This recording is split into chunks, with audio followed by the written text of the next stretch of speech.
Mike the Hobbit here, Lowdown Brown, inviting you to check out Geeks Under the Influence, a podcast that pairs booze with conversation with good friends. and a little nerd culture. We get a lot of colorful conversation out of our episodes, but it is here for everyone, no gatekeeping. Always level up everything we do. We'll punch up, never punch down. Exactly. So check out Geeks Under the Influence anywhere you get your podcasts and join us or die. Shut the fuck up, Hobbit.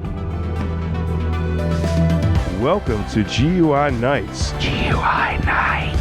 Yeah, I am Lowdown Brown. With me as always, Mike the Hobbit. this is the tangential side of GUI. This is like so many of those other shows that has the after the show bit mixed with a little bit of Baywatch Nights, so it's a little sexier. It's a little bit after hours. Also while tying it into the previous episode of GUI. So look forward to that too, because this comes out the week after the flagship hour-long episode. So make sure to check out GUI Nights, and when you're done, you can Go the fuck home.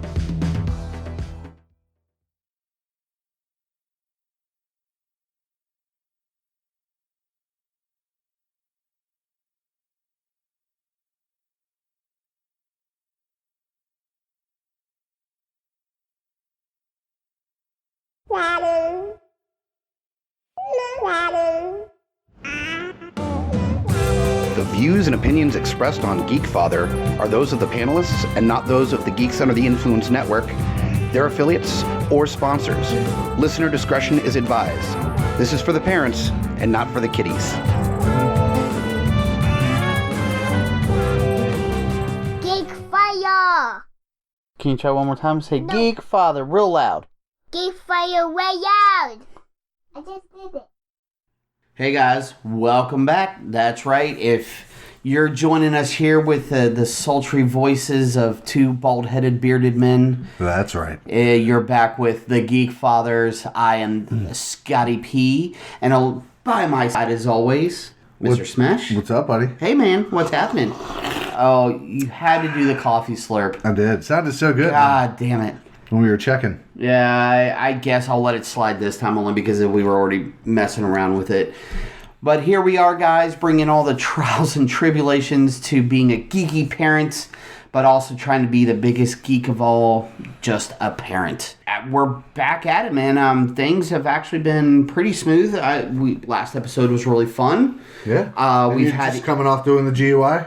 Yes. So a couple things we Anniversary. should catch up on. Yes, I was able to be a part of the 7th anniversary GUI flagship episode. I bet that was a good time. Oh, it was so much fun. It was myself, Lowdown, FU Hunter, and of course, The Hobbit. So How sad I couldn't be there. I know, man. Well, we did joke about it on the episode. Remember that, we definitely reminisce of the days where there was 6 of us. Oh, yes. We were lucky to have 2, maybe 3 mics at one point. Oh yeah. You know, we made it work, and we decided to put videos out. Yeah, well, we definitely talked about that as well. We were definitely like, at the time where we actually utilized YouTube. Yeah. Wow. But we talked. It was a great reminisce, and of course, how far the shows have come now. Even Shows aside, I love all you guys. Absolutely, there's nothing but love around here. Beer and coffee clink. Oh, right. There we go. I'm not going to slurp my beer. Come on now. Anyways, back at it now. I had fun with the 7th year anniversary episode, which by the time you hear this, I'm pretty sure it's going to be, let's see, we released this one on the, what is Friday? The 22nd? So that means you'll probably hear the GUI episode probably on the 29th for the 7th year anniversary. But still, you should still be listening to all the other episodes as well, just because. That's right. I was not there, but I was there. You were there. Oh, I know. We mentioned everybody. And you had to play the song anyways. That's true. We did do that. I'm always there in spirit. That's true. That is true. You do have your song, which I'll let the listeners go back to GUI Flagship. If you know what we're talking about, awesome. If not, go check out GUI Flagship, and you'll definitely hear Kyle's luscious singing voice for one of the bits on the show. Yes. So was not too sober. We were living up to the name at that. I think that's the only reason why you actually did it. If Well, you were sober, I don't think you would have done it. Or at least done it It as wouldn't. well. It wouldn't have come out as well. That's for sure. Right. Yeah. Yeah. Because It's one of those things. Like I played the piano last night. What the fuck? Right. I mean, obviously, I don't know how much of a thing this is, but I can see it. Like, and you sit down drunk, and all of a sudden, you're playing whatever song comes down the pike, and then, of course, you play sober. You sit down. You can't play shit. Nope. It's Like, crazy. that's what it sounds It's like. crazy how the liquid courage changes just a little bit for musical taste, whether good or bad. Well, it that's does change it. Faux show. Faux show. Faux show. So, yeah, but overall, real good times and everything pretty solid since the last episode.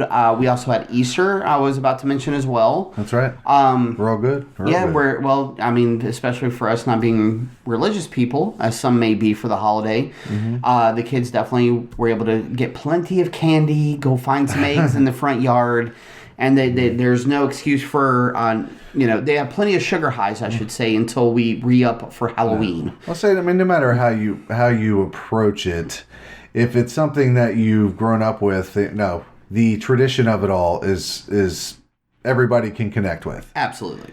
Absolutely. I love getting an Easter basket for my daughter. Yeah. It's just to see, that little extra smile, get a hug. Yeah. Yeah, see, the boys are easy. We don't even have to do the full baskets anymore. Just them finding the eggs and knowing that there's candy and like some like fun little cheap toys that'll break within 48 hours. They're all about it. I had to do it differently this year. So this year, instead of putting something in the eggs, if she were able to get enough of the eggs, then she gets a prize on the back end. Okay. So this year was like $10 to Five Below, which holy shit! Right. Hey, even I'm like, holy shit! Give me $10 for Five or Below. I'll take it. That's what she got. Hell yeah!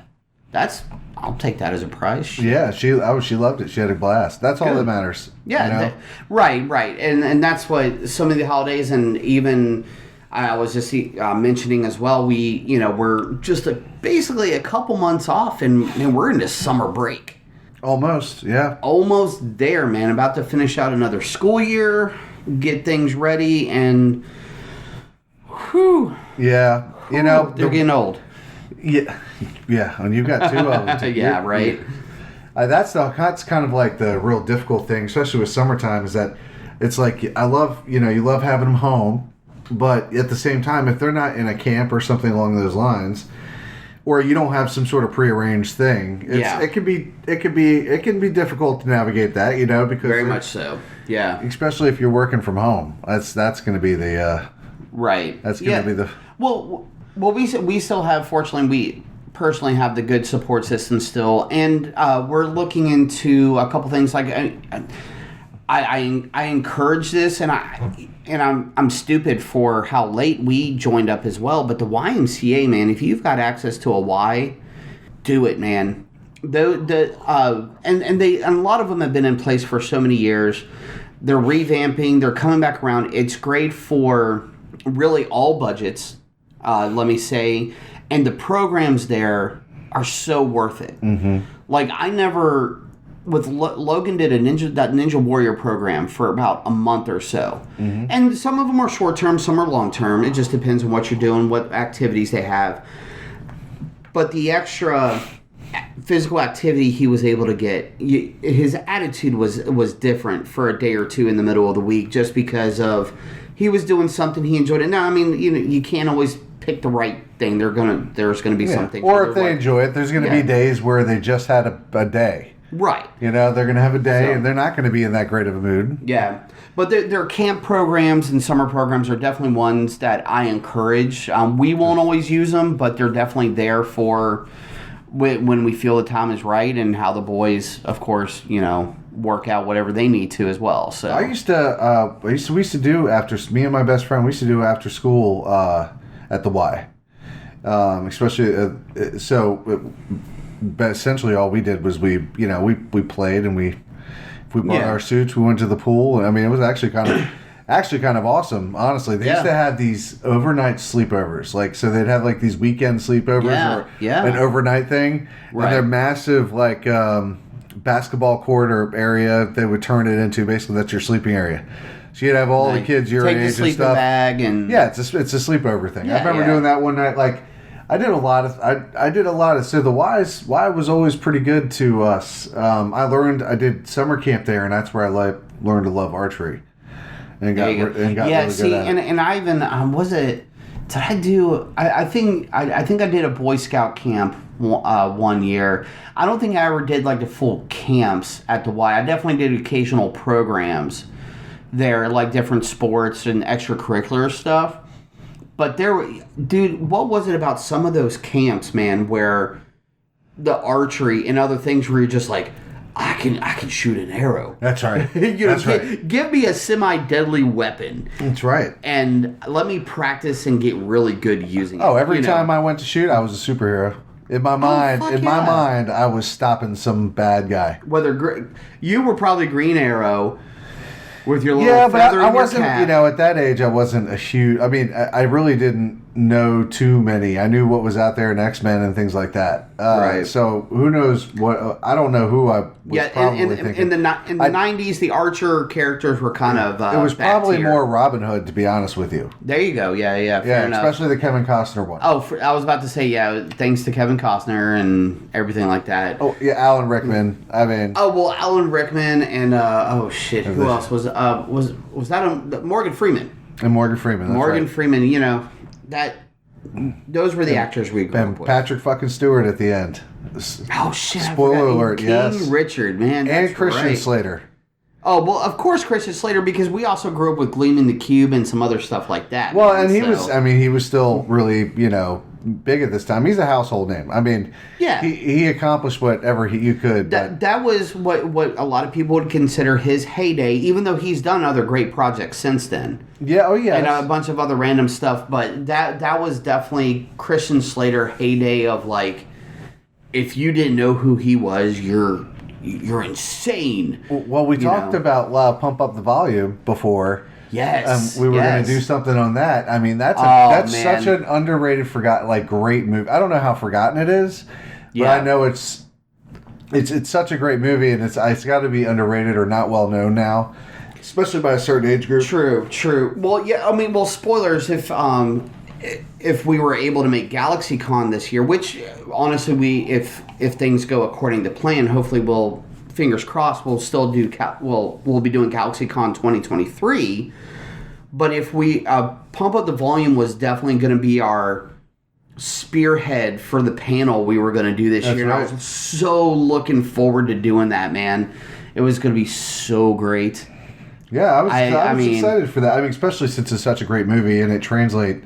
I think it could translate well to today. For sure. There would definitely be some tweaks. We mentioned those before. Yeah. I mean, they're a little more inclusive in terms of cast. Inclusive with cast. You've got to update the technology to a degree. Big time. And we're talking about, so in the movie, if anyone hasn't seen it, Pump Up the Volume, Christian Slater. Go see it. It's still a good watch. I think it's actually on HBO right now, so if you have HBO, watch it. If not, you can rent it on Amazon. I may have to go home and watch that now just because I'm like, it's on the brain. Yeah. So I have to watch it. I'm pretty sure it's still on there, but go watch it. And so basically Christian Slater is a high school student. Parents move him there from New York. So he's from New York, and they just moved him there. It's Arizona, isn't it? They moved to Arizona or something. Yeah, this is small town. The school is like it's your evil high school with the evil principal. The administration. The administration is like throwing people out they've deemed undesirable. This was honestly and I can't remember if we mentioned it before, but you thinking about it now, just again, this was really it felt like almost like this was the catalyst time of where those bastard standardized testing started coming into play, and that's what schools were looking at. Instead of educating our youth, they were like, well, what are the numbers say on the scores? Yeah, we're going to get more funding. We're going to get more funding. Exactly. And that's really what it boiled down to in terms of the evil plot. But it really was a high school kid who was really very intelligent, especially about setting up his own CB radio, not CB. It was technically ham radio. Yeah. but like it's a very powerful one, Right. And he did essentially a podcast, or a radio show, like an easy access or public access radio. Let's put it this way. AM radio. It was probably AM. Probably AM, and it was probably the closest thing to a podcast at the time because you had no idea who was listening. That's right. You didn't take any feedback from anybody, and where part of the trouble comes into, spoilers, is that the FCC catches wind of it, but He's already set up for them. I mean, to an extent, but different, and that's the biggest varying line of between podcasts and the radio is that the FCC had to get involved and blah blah blah for the big. And at the end of the day, it was about the youth that youth having a voice, or Right. having some way to show like, listen, we're just really tired of this shit, or stop it, or whatever the case is. Right. Because the youth is a pretty powerful voice if used, used for something good and used. You've got it. It's a matter of, and what they perfectly show there is where because even technically he was supposed to have the cool parents, but they changed. Like the dad changed with the new job, and the mom was just always drinking wine, going the typical. Well, you just make some new friends. Yeah. You're a good guy. And kind of giving the atypical, like... Well, the parents, I think, were displayed more as just does not know. Like, they're totally not... Well, like, that's the dad what it comes down to. thinks he knows, but he doesn't. They become oblivious based on how they've... Yeah. Like, and they use the whole move and a new job for the dad and stuff like that. Because the dad's on the school board. That's what it is. That's right. So... Yeah, he's actually... Basically, he investigates the school, and he looks into shit and he makes sure that everybody is up to par. Yeah. And doing it properly, and that's what he comes to find at the end. But the beautiful thing about the film is the dialogue, especially when he's doing his thing, is so beautifully written and beautifully acted, and every piece of music that's played is played for a reason. Yep. Like, I know it's like people love Guardians of the Galaxy because they really, James Gunn used that. Soundtracks can It's help always a been movie a thing. so much. It's always been a thing, obviously. But with this movie, it was each song was was chosen as part of whatever the atmosphere. I don't know. How do I describe it? It's a killer soundtrack. The songs and the music fit for how someone was talking, how someone felt. The mood of the room is this is why the soundtrack fucking rules. Yeah, it was. I mean, it was literally a character all in itself. Yeah, almost to the same degree of the Return of the Living Dead. That soundtrack was awesome because you had a bunch of great punk rock bands and stuff like that, but it fit the mood of how that movie progressed and what happened in certain scenes. I love it when movies or shows do that and they do it well. Sure. I mean, it can be a bad way to push a plot or push the scene, or it can be a lazy way if done, in a lazy way. But when it's done with care and love, you get soundtracks like Pump Up the Volume or Guardians of the Galaxy, which is a really great soundtrack. Yeah, for a more modern one. Yeah. Man, that's that's making me think of. I'm trying to think of really any besides Guardians of the Galaxy. What soundtrack has really hit on like a recent movie like that, where they just not just that good one or two songs, but really had the whole just everything laid out.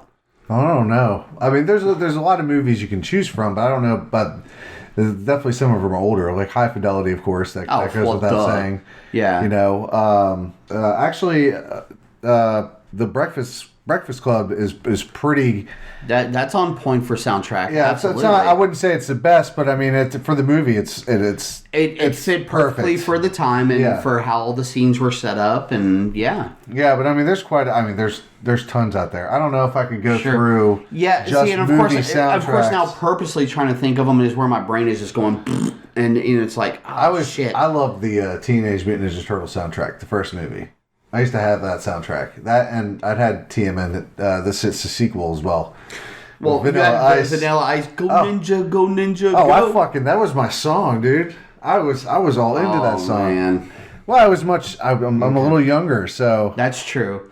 I mean, I love the Turtles movies, don't get me wrong. You know, but it was definitely by the sequel where it was just like, okay, cool, and then like, really, Vanilla Ice. Even me and the kid, when I showed her that movie, Yeah. and it gets to that part, even till now, like we go off on it. It's my jam. Go Ninja, By go all means, Ninja, go. You go off on that, homeboy. Oh man, what a great, yeah. What a great movie. That's one of my favorites. It That's is what a fun I movie. love. That was The Secret of the Ooze, right? Secret of the Ooze. Yeah, you take the ugly one. Which one's the ugly one? Like, it just had really good. It was just fun. I love the original, but because that's one of the first movies I ever saw in movie theaters. But really, yes, that's okay. But that is definitely the sequel. I always loved the sequel a little bit more. Fair. Like Tokar and Razor. Again, that's where I'll give you your age as a pass on that one. Yeah. So yeah, I didn't learn to like other different, even older things, obviously, until I was older. I still think the original one, because you also had Sam Rockwell, menthols or regular. That's right. When he's giving out cigarettes to underage kids, you know, it's like, wow. I mean, shit, you would not get away with now, dude. Oh, no way. Not even in the way. I wonder. I wonder what the parents, when some of those kids are too young and they had to like sign off on them. Right. Well, I mean, they were because they were. I mean, those were real cigarettes. They weren't like. No, the boxes may have been real. Well, they could have been prop ones. Movie magic, sir. Movie Hollywood magic. Because I've learned that there are. Because again, I've been helping my friend Becky with her project. So you learn about, because she's doing things legit ways, like because hers involves a lot of weed smoking. Okay. You legally cannot be smoking weed on the sets. You know, the actors. So you got to make it look like. So there's actual like fake weed, fake cigarettes and stuff that you can buy, and it may like, and what a lot of it is even just tea. You're just burning tea, and it smokes and looks the same way. Interesting. Yeah. It's like Hollywood magic, sir. Well, maybe they were. Maybe it was just one of those that it was one of those trick ones that they just smoke on the end, you know, for effect. Very much so. Depending on the scene and how they shot it. I would have to watch it again. I noticed there was a lot less of that in the second one. You did not see. Oh yeah.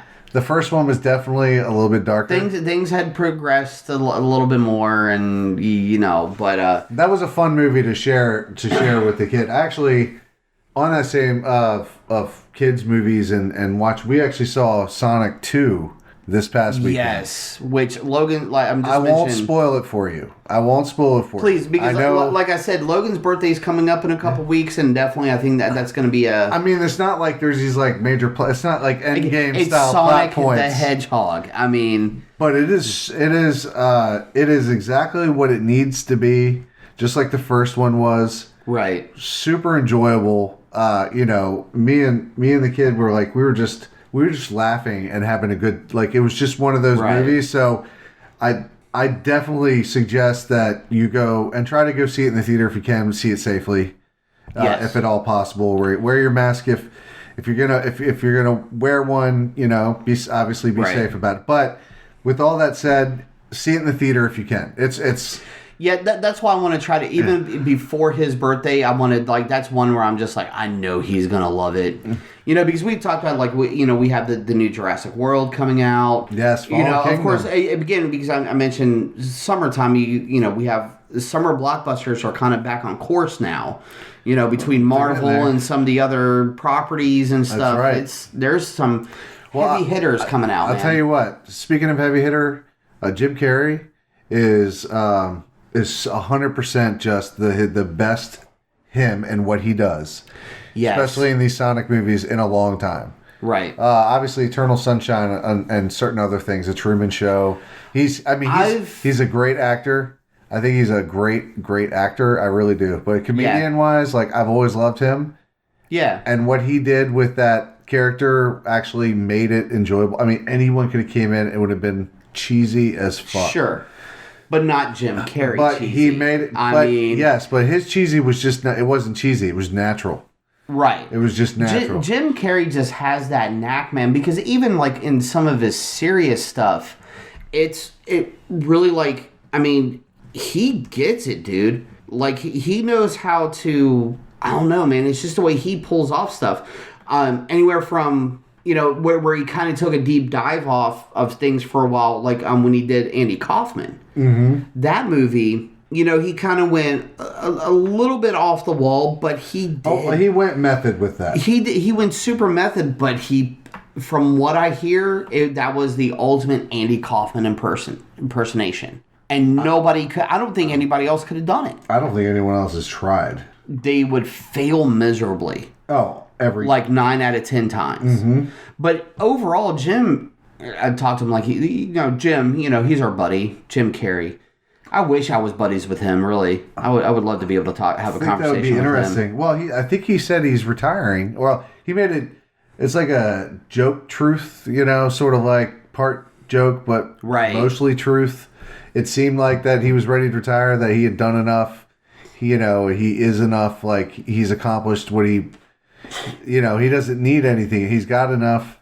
So he just wants to focus on painting and doing what he does. And I'm like, I get that. Why not? I mean, the dude has put in his time. Mm-hmm. He's put in more work than so many other actors over the years. And if that's all he wants to do, man, by all means, let him carry on the way he wants. No, he's one of those few actors where if you heard drama in the news media or anything like that, it wasn't anything stupid. It was more of like TMZ type bullshit of, him and Jenny McCarthy are getting a divorce. Oh, no. I forgot that they were together. Yeah, they had a child together too, I think. Oh, that's right. Yeah. Wow. So any of the weird or bad shit you normally hear is the fucking rags, like trying to just get a news article. Yeah. Well, she always put a lot of fire, and she pretty much put a bunch of fire under the ass of like anti-vax. Well, yeah, and there was some stuff like she was a front runner for that. So as a parent, I do not agree a lot of things that she's written a book about child raising that I really don't agree with. I think just about almost everything in that book. Yeah, I could give a rat's ass. Yeah, I'm just like, really? I doubt you. That's not a mountain I'm ready to climb on this episode. But I just want to put it, because again, that's what happened. But I'm just surprised. It kind of surprises me, but I guess not. I just always forgot they were together. Yeah, I forgot. I never remembered who he dated. But I will say that. Well, and again, that's the only reason why you even think about who he dated is because personal opinion, she caused the drama for them to keep bringing their names around when he was just trying to be like, because this is what and again, I don't know these people personally, but based on what I've seen, what I've read, interviews separately together, blah, blah, blah, he was doing his thing. He went through, I know, some stuff at one point because I believe pretty early in his career, his father died. So, he had things going on.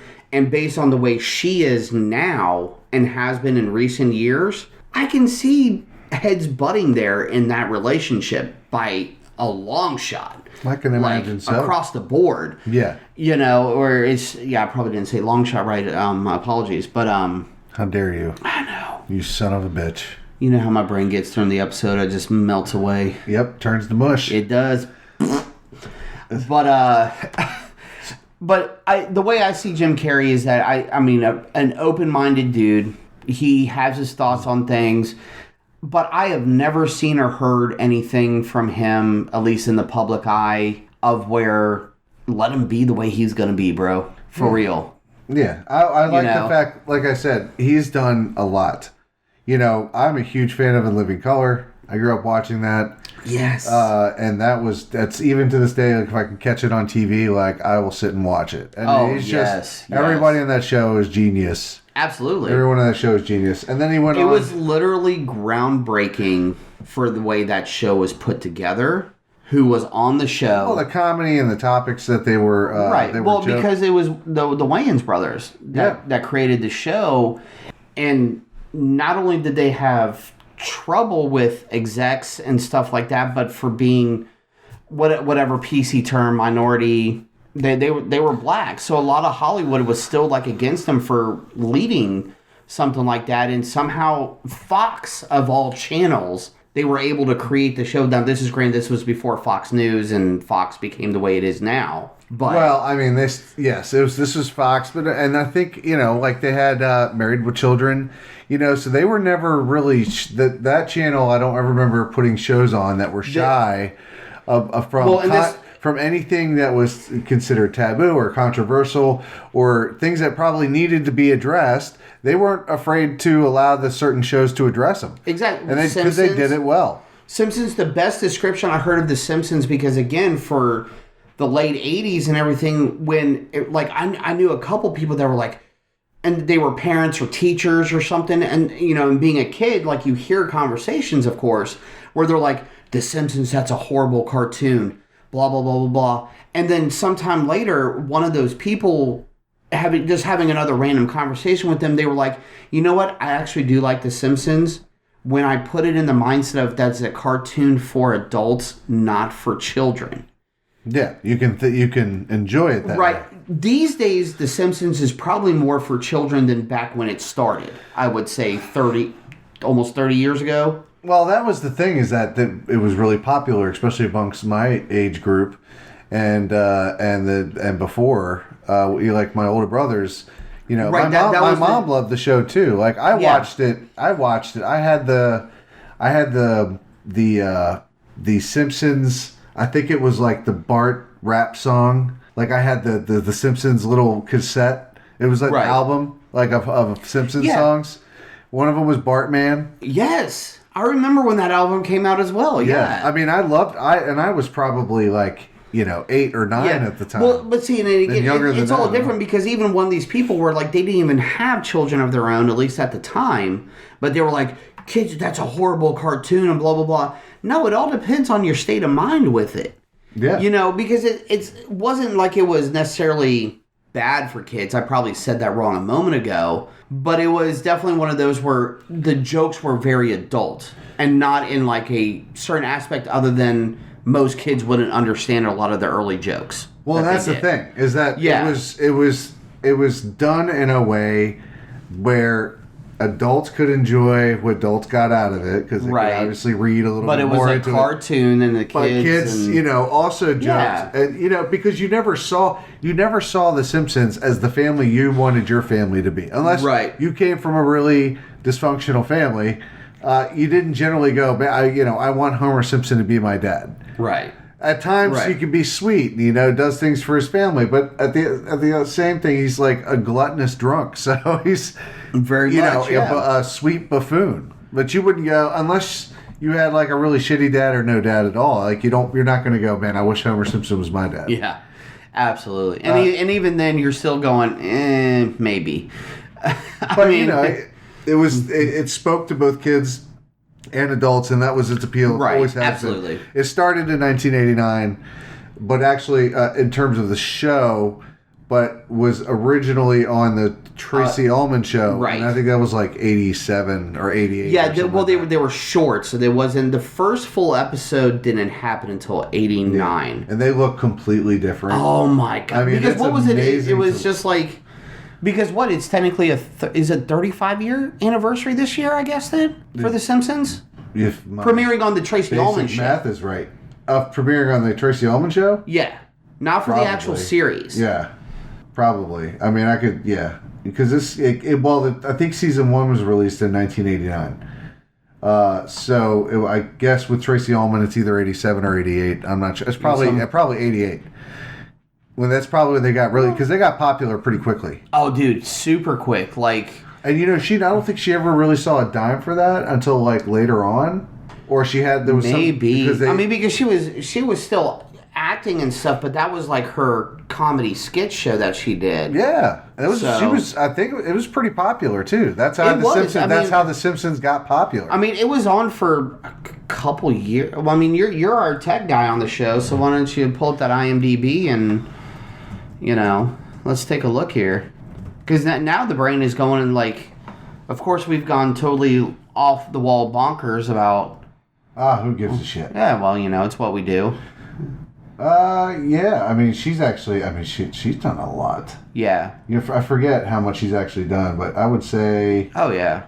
I've always loved her comedy too. I mean, in general, I've always appreciated it. Yeah, 87 to 90. So it was probably 88, 87, 88, probably those 2 years, and then 89, the season 1 started. It made it popular. But yeah, I remember seeing it on Tracy Ullman show. Me too. Yeah. Like I remember seeing it because my mom loved that show. Yeah. And I remember when she watched it. So so when season 1 came out, I was already like, I remember already being into it. I was young, but absolutely. But it's definitely one of those shows that stuck in my brain. It was usually the last show we could get away with before we had to get ready for bed and everything, because it was Sunday nights that it came on. Yes. For a long time. I don't know if it still does or not. I haven't been a regular watcher of the show. Can we catch it streaming? Well, once you lost the regular cable and, everybody was even when you had, like, extra channels, everybody was pretty much on the same page. Yeah. So, I mean, unless you really stick to those channels, you're not going to know. No. I don't. I mean, I stream most everything. We stream 100% in our house. Yeah. That's just the way it's been for, I shouldn't say 100% because we still have hard copy stuff that we watch. I guess it's all streaming, though. Yeah. Well, you have DVDs and things that, like, we still do the DVDs. I still have an appreciation for the DVDs, the Blu-rays, having the hard copy to be able to touch it. Same way with the books. I've never been a big e-reader or e-book person. Yeah. I appreciate it, but I still want my paper. There's something really nice. There's like the smell of a fresh book when you open it up. Dude. That's a good smell. Or when you just find that old book, and even though it's so worn down, you can still read it, but you've read it so many times. It doesn't matter if some of the ink is starting to smear because it's so, it's just like... My daughter the other day found, next to my bed, I have the complete, like, works of William Shakespeare. Yeah. And so I started, like, picking through it and reading certain things. And Lorelai she was really surprised that I was reading that. She's like, what? Like, it didn't have pictures. She really likes, I mean, she'll read anything, but she really enjoys... graphic novels for the like a lot of kids are like that. I mean, right. Come on. But it was just one of those things where cracking it open, because it's an older book too, but still when I crack it open and I'm going through the pages, it's just like the smell and the sound of there's just, I do enjoy that more than audio. Right. But it's almost like she loves reading books as well, so she definitely got that. But she can't fathom, like, why are you reading that? Like, that's too big. There's not enough. Oh, you should have seen the shock and awe on Logan's face because in my office, unfortunately, it's still partly storage in my little office space, working remote and everything. But we have books. We have bookshelves in there, just a ton of books.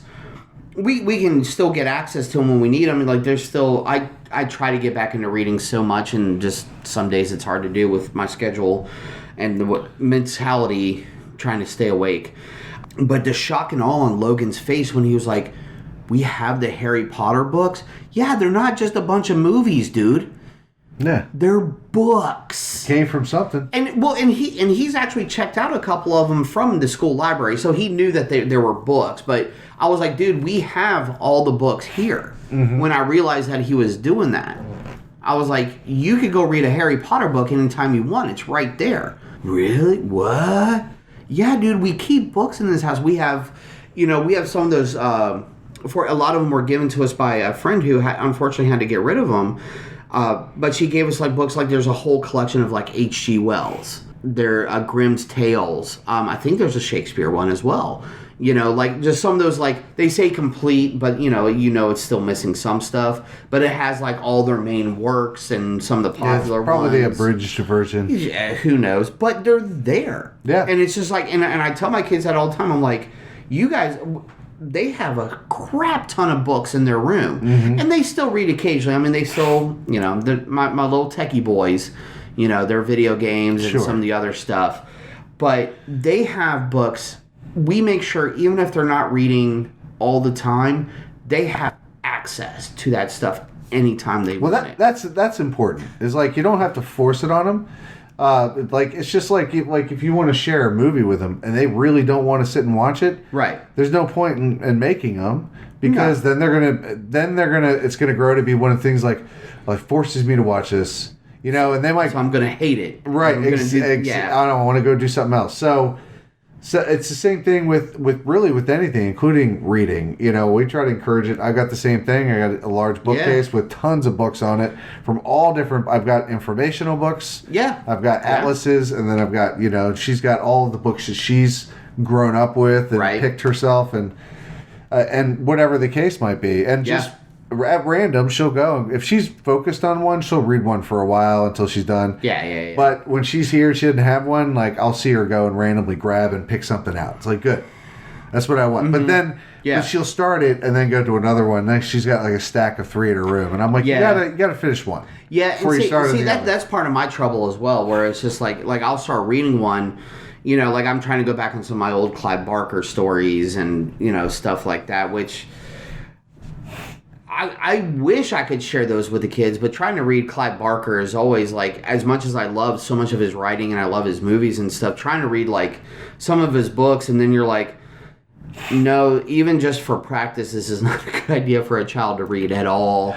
No. Like, no. You know, you definitely, but then, you know, but I'm the same way where I'm like reading and it's just like, okay, I read this much, but I need something else to keep the brain going, so I'll pick up a different book. Sure. You know, and it's just like one of those where I'm just like, man, I've probably have at least 4 or 5 books marked in completely different spots, read, and I'm just like, and I've got new books I got for Christmas. Shit. Yeah. you know, you got a stack of books and you haven't even gotten to one, or you started one and then went to the other. You're never going to finish them. No. You are never going to finish them. They're going to collect dust. Eventually, you're going to grow to resent them in a way. Like, probably you see them and like, why are you mocking me? I'm hoping I at least hit a point where I have a few years of where I just do heavy reading, so I can catch up on a bunch of them. Whether rereading some of the old ones, like I love the original Dune book and some of those series. I haven't read the full. I have never read Dune. I've read The Hobbit, but I've never read the Lord of the Rings series. Well, that's not true. I've read Return of the King when they separated them, but I think there's like a... Dune is still a heavy read, but not epic reading like Lord of the Rings. No, I'd imagine it's like reading a transcript from, you know, C-SPAN. Like, but if you're really interested in the politics of it all... Well, I will say that this is one thing that... because you can say a lot of times, you know, like it's still the saying, the book is still better than the movie. Mm-hmm. And you can say that about basically a lot of the stuff we've mentioned already. But one thing that the movies have helped with is the understanding and even the pronunciation of certain words. The what? Pronunciation? Pronunciation? See, I'm not even saying a word right. Damn it. How you say a word. Yep. That's... God damn it. It helps with how you say a word. That's right. It's the pronunciation of it all. Exactly. Yeah. Thank you. That's why you're the technical mind here. Provincial life. Yes. Okay, go ahead. But like, take Dune. If just reading the book, I had no idea how to say Muad'Dib until they said it in the fucking David Lynch one. Yeah, and you don't even know if that's right. Technically, do you? Or do they have Frank Herbert? Well, it was because I'm pretty sure Frank Herbert was already dead, but like Tolkien, he had a son that helped with a lot that they used. I want to say they used for a lot of the reference and everything for the movies and different stuff. I cannot remember when Frank Herbert died. There's a lot of Dune. I mean, dude, you were to. I'll just do Dune, but. Yeah, I look at Dune movie or Dune release date. So the new one was in October, right? Which I've seen the original, like sort of in pieces, and then I'm sure at one point I finished it, but it was a long time ago. Yeah. The new one was phenomenal. I thought it was fantastic. Dude, the David Lynch one still holds so much in my heart just because of what he tried to do to make an epic story into that type of movie.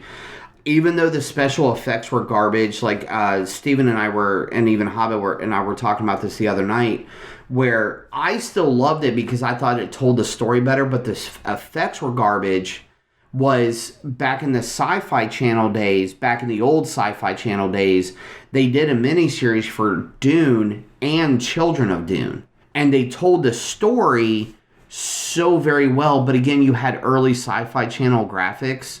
It was horrendous. Well, I mean, I've heard, But- or I've read several reviews and from prominent like celebrity figures who are very big into Dune, like the books and all that. Right. Say that this new one is probably the most faithful adaptation of the book.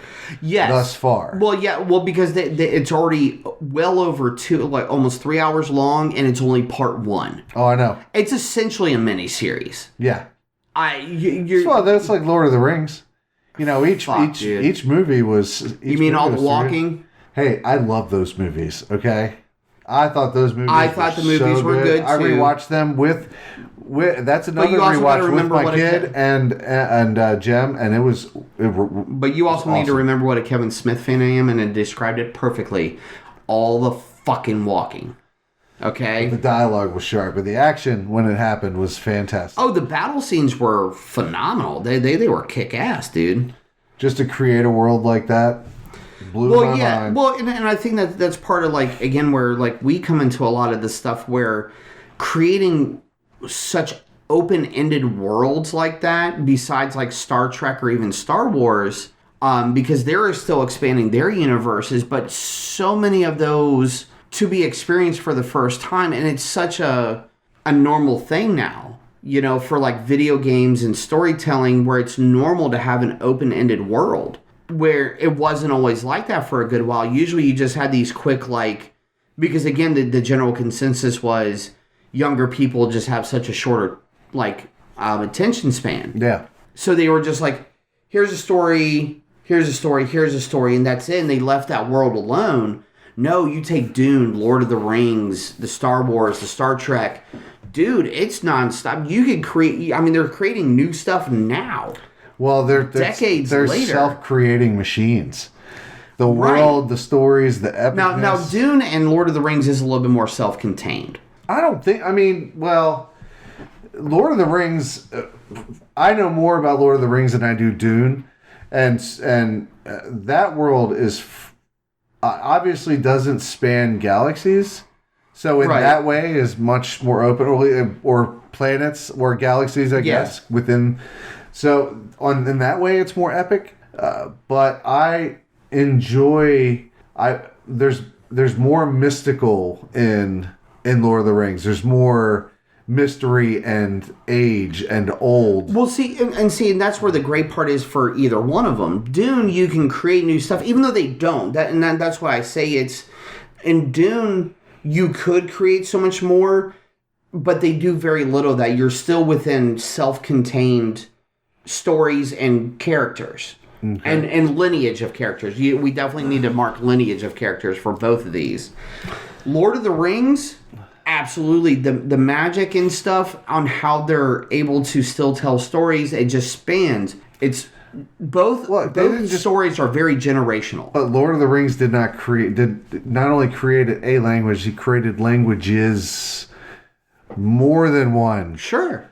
That in itself is amazing. Absolutely. Extremely detailed maps. I don't know about the Dune book. I have not read it.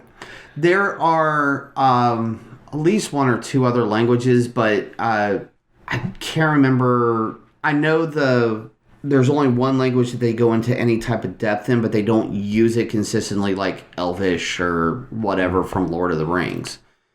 So there's other stuff, but no, Lord of the Rings definitely takes the cake on creating a vocabulary, a way of life, like how they do certain things. Well, yeah, absolutely, they take the cake on that. Yes, for sure. Lord of the Rings is a complete universe in itself, or complete. It's a complete thing with civilizations and different beings, and all have their own languages, and speak it and show it, and have maps like it. That in itself is a complete universe built. Yeah, I don't know about Dune. I can only do it based on very limited knowledge before and seeing the movie. Right. Is that it's not necessarily that deep, more as it is political.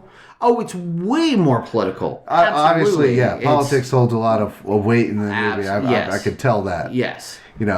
Very much so. But there's stuff that they still don't, that come up in later books and stuff that aren't even talked about in any of the movies or miniseries that have already been done. Oh, I'm sure. There's not a lot, but there's enough to keep the connection and how they pull certain things together. Mm-hmm. You know, and it's not like just we got to make something up real quick. It's planned out.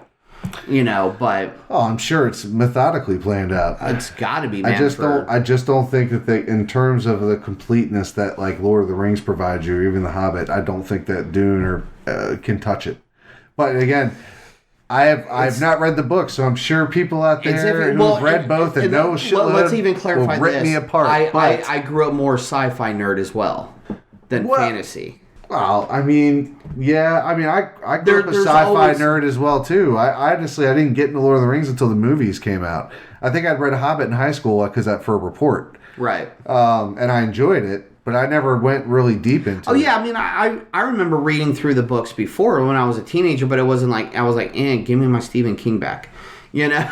Where I was just like, give me my horror. I didn't read a lot of Stephen King. I really was into a lot of science fiction. Even today, I've got the same books I've had since like elementary school. My favorite book, and I still have it, is A Time Machine. Still always, I love that book. I just killer book. Yes, killer in general.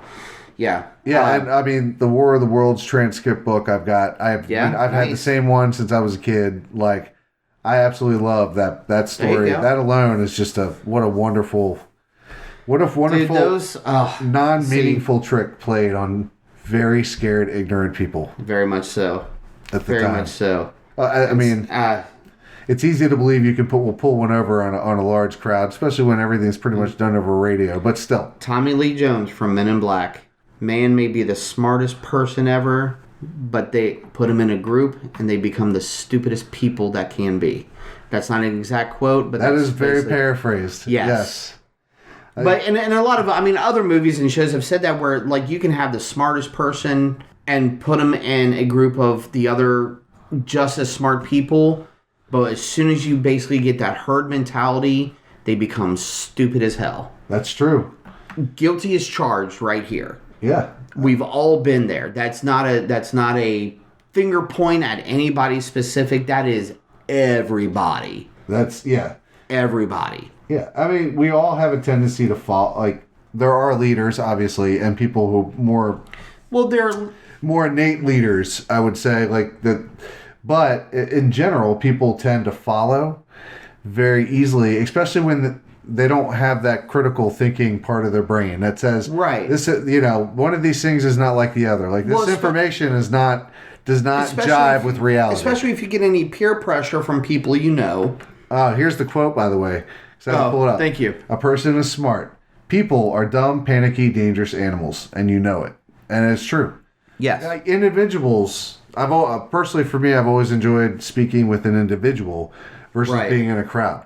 Absolutely. I notice even when we all get together, I'm in the corner talking at least with one person. Like, honestly, let's put it that a lot, especially with GUI, that happens a lot where, and it's no preference. Because what we'll do is basically start switching up every so often. It's because we all know. 2 or 3 people will start having a conversation. Another couple people will have their own conversation. Someone will overhear something else. And we all talk over and then each cross other. over. Yes. And then two or three different people will start having another conversation. Mm-hmm. And yeah. And listen, with your podcast crew, when you're podcasters like us, holy shit! You are people. It's not usual where it's like one person is speaking and the other one's listening. You'd think that would be the case. No. It is. We are just like all at the same time. Yeah. Oh my god. All at the same time, but all of it. That's how we talk. That's how we get together and speak. If you want to, very true. The inner workings of. And then that's probably why there are some people that hang out with, when they're hanging around with us in a group, they're just sitting there. Like, I've caught people just sitting there looking at all of us going, what the fuck is going on? What did he say? What did he say? Yeah. Are they saying the same thing? I can't tell. Are they going to fight? No, they're not mad at each other. Right. But it's like definitely. Oh, wait, no, they just hugged. Yeah. So a nice little clusterfuck to end the episode this evening. Oh, was it done? Yeah, we're about at time, and I think it's getting late. Yeah, it's getting late, and we've had a good run. As much as, like any episode, we could definitely ramble another hour or two easily. Mm-hmm. But I figure I would like to end this off though with a cool dad moment which I always love. Absolutely. This past weekend, I had my kid. We watched Spider-Man: No Way Home is on digital, so we got it. Nice. We rented it and watched it. We had already seen it in the theater, and I knew how she would react. But I was like, when certain moments came up in the film, if you haven't seen it, go watch it. It's on digital. It was in theaters forever. Like, if you haven't watched it and you're a fan, you're going to watch it, then go ahead and just turn this off in 5, 4, 3, 2, 1. All right. Spoilers. So in the movie, when it gets to the point where all three Peters are they're fighting, but then they kind of pull themselves back in. And they talk over a strategy, a plan. And they're all like Peter 1, 2, Peter 3, and all that stuff. Yeah. Every single time, though, I even rewinded it. Every single time we do that, she would get up and she would clap. And it was just one of those moments like where That's she funny. genuinely felt that much joy that she had to get up and clap. Yeah. And she was absolutely watching it. I could tell that she was also tired, but she was so into it. Right. But I found the energy to like jump up in the air and basically clap and cheers. And it was just one of those moments where I was like, that's cool. Like, that is a cool... because in that moment, they're not thinking about anything else. It's not about school or social media or anything. It's like, it was just that very pure, clean moment of, I'm excited. That made me happy. Yeah. Even if it was just like a movie. But it was like, what the hope or they were conveying just made her so excited she had to get up and clap. It just made me happy. I'd share that. Very much so. I got a good kid. No, absolutely. And you got great kids too. I do. They're nuts these days, but they're great. And I've just got to have a little side story because that made me think, because of even talking Marvel and stuff. I've got to go back in my memories and find the video. But the first Doctor Strange movie we had, when it came out on Blu-ray or whatever, I showed it to Logan, and Logan's only like 2 or 3. If we had Leland, he was only a baby. I can't remember the year. My timelines are horrible. I caught him perfectly. It was during the again, spoilers if you haven't seen the first Doctor Strange yet for some reason. Oh no, you're fucked. You ain't got to say spoilers. It's too old now. Whatever. It's the part where the cape is helping him fight some of the bad guys and stuff. And I was able to pull the phone out real quick, and I was sitting on the couch, and Logan's kind of standing on the couch. That's how small he was. He was able to stand on the couch and like kind of have his hand on my shoulder and stuff to balance. I was able to catch the phone, flip the video around, and start recording. His reaction to that fight scene was hilarious. Hands up in his mouth. Ooh, ah, yee, ah. And he's making all these noises. I cannot wait until I hate going through the memories on Facebook to find stuff like that. That video I will never forget. But he was just like you said, just it's great when you catch him in that moment of just like pure fun. Yeah. That's awesome. I love it. Yeah, it's definitely that pure joy. It's a beautiful thing. Absolutely. I did this when I brought my kid to got to go to Disney, and I remember at the end, they have this big end of the night, thing at Magic Kingdom, and there's fireworks. And the parade that they usually do and stuff like that, it's right? Like Cinderella's castle, and it's, It's honestly, it's amazing to watch. And I had my kid on my shoulders, and I just remember like the excitement coming from her. I started crying because I was just like, I was able to do like, and she was old enough to remember, so it was like I was able to do this one thing that my parents could never do, like they couldn't do or didn't ever get a chance to do, and I never thought I would be in a position to do that. And that's one of those memories, like if I die tomorrow, like that'll be, and I go wherever, that'll be my lasting memory right there. Your life flashing before your eyes, and it'll be that and her like dancing at the end of movies in the theaters, like up in the front. Right. Which she's getting older now, so it's less cool to do that stuff, but. And catch her at the right. So you start holding on. Well, it's moments like that where they say they get too old for. I get the same thing from Logan about a couple things. Yeah. But if you let him go and kind of catch those moments are still there. You just can't always make the production about it as you used to be able to. I think that's what was so wonderful about like watching Spider-Man: No Way Home and seeing her reaction. Yeah. It's like, oh, it's still there. Yep. She's still absolutely like that's still my little kid, my little girl were, for however long now, I don't know, I got maybe a year, 6 months. But so It's far, hard to those things tell, are man. still cool. So just wanted to share that, and I'm sure a lot of parents out there, if they've gone through situations like that where they know it's no longer, like you said, they might do Yeah. it when no one's looking.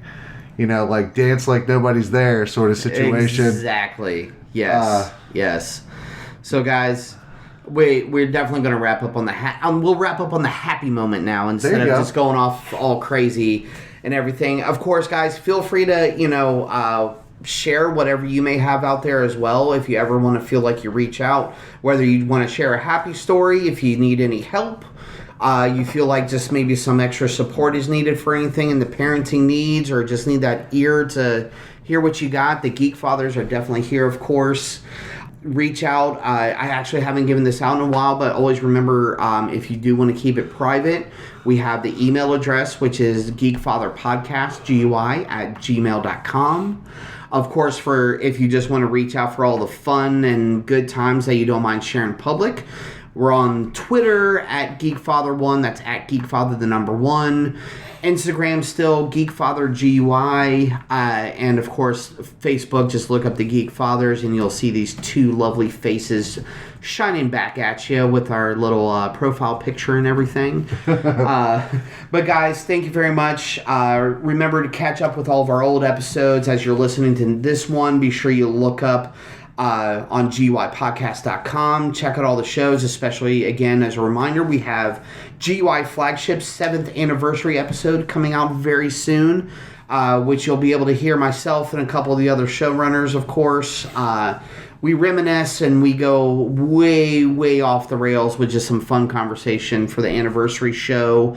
And while you're, of course, at GUIPodcast.com, you click on the link to see our friends at TeePublic. All the designs, again, Smash and I are still very much working on a couple of new ideas. Again, just timing, so that's why I say summertime. I want to say hopefully we have at least one of them, if not at least 2. So fingers crossed we can get those done, but we also want to make sure they're done right. That's the biggest thing there, guys. But thank you very much for joining us. The Geekfathers are here. We are the one tribe. We are one village. Just don't forget, join us. Or cry.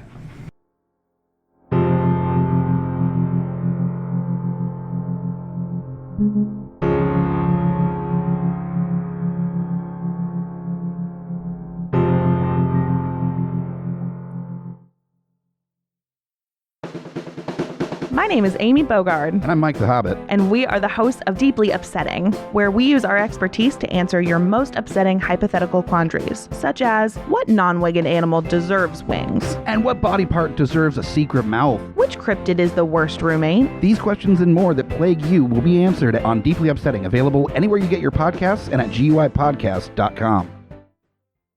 GUIPodcast.com.